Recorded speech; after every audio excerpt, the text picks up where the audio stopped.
As tears flowed in Qatar this week following a dramatic defeat to Ghana, it felt like South Korea's World Cup was all but over.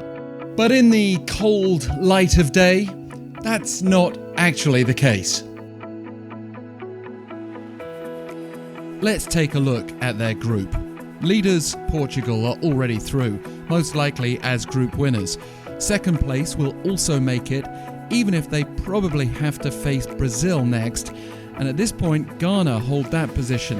With their final group games coming up this Friday in Qatar, midnight for us here in Korea, South Korea can finish second if they beat Portugal and the other game between Ghana and Uruguay goes their way, meaning either a draw with a big enough win for South Korea that they overtake Ghana on goal difference, or a modest enough Uruguay victory that will see South Korea retain their current goal difference advantage over the South American side.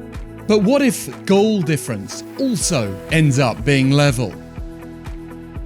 That could well happen, with Ghana only one goal ahead of South Korea and Uruguay only one goal behind. Then it would go to goals scored.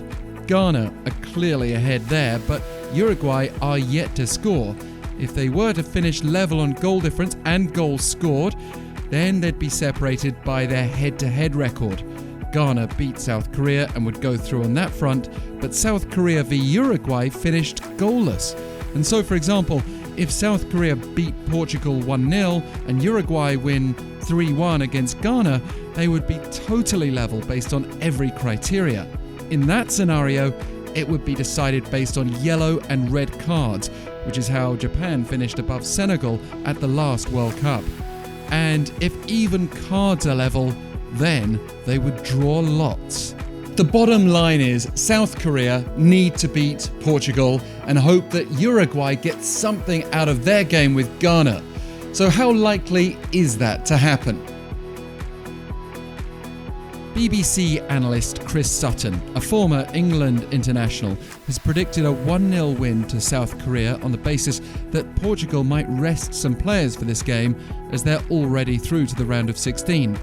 That might mean South Korea not having to face the likes of Cristiano Ronaldo, for instance.